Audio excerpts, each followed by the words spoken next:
elevate. I'm gonna make something great. Hello there everyone, it's me again, Nery, and welcome back for another video. And for today's video, magluluto tayo. So, mommy mode muna tayo ngayon mga sisi. So, ang lulutuin natin is marinated pork.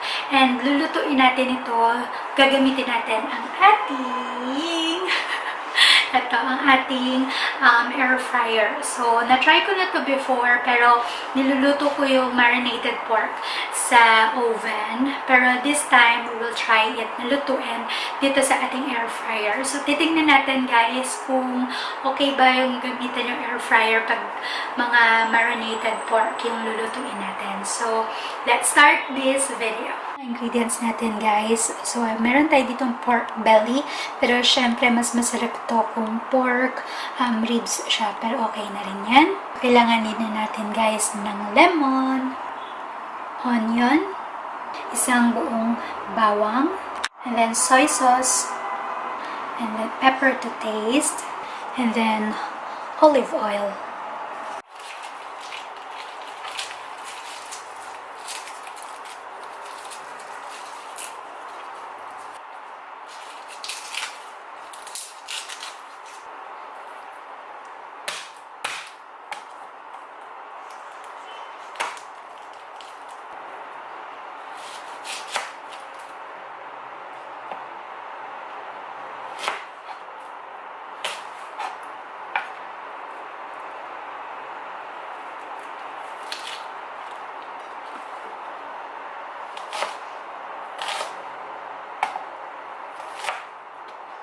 So, pagsasama-samahin natin lahat ng ingredients dito, guys.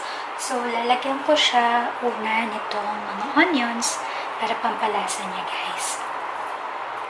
Lipat ko siya, guys, ng mas malalim na lalagyanan para mas ma-marinate siya.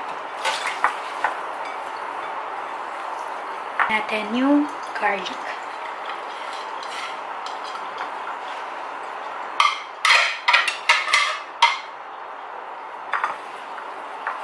Then, massage lang natin yung garlic and onion dun sa pork para lalo siyang lumasa. Then, lagyan natin siya ng lemon.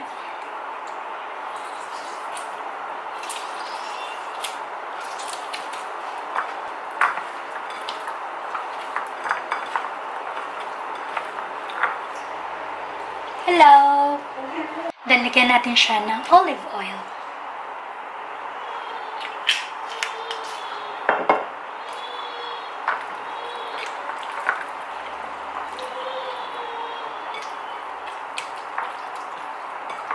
Okay guys, so start na natin na painitin ito.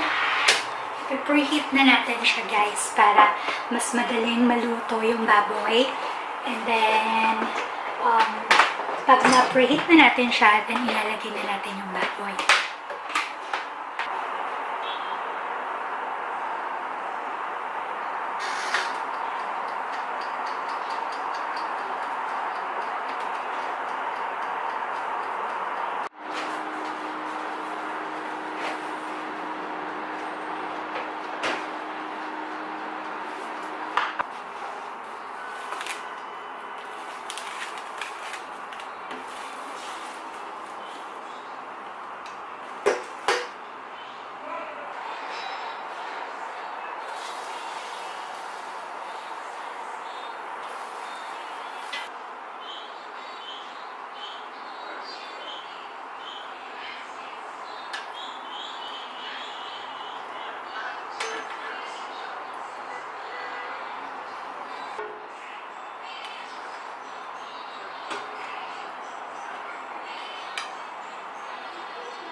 So, ito guys, yung magiging itsura ng baboy na inilagay na natin to sa air fryer. So, pati yung bawang at saka yung onions, nilagay ko siya dyan para mas malasa yung baboy guys. Tapos, tingnan natin later kung magiging okay yung pagkaluto sa kanya.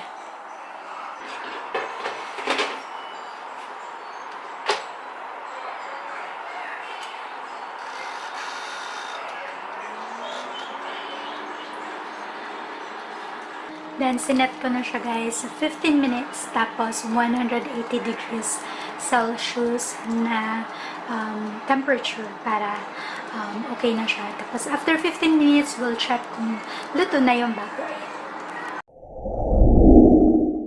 Tingnan natin na guys kung ano yung finished product.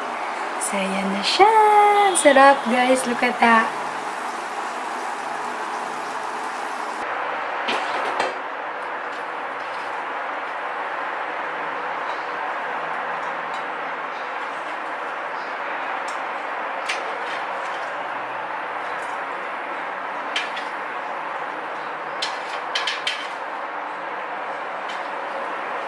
Gawa naman tayo ngayon guys ng sausawan niya. So, syempre kailangan natin ng toyo, tapos suka, and then paminta.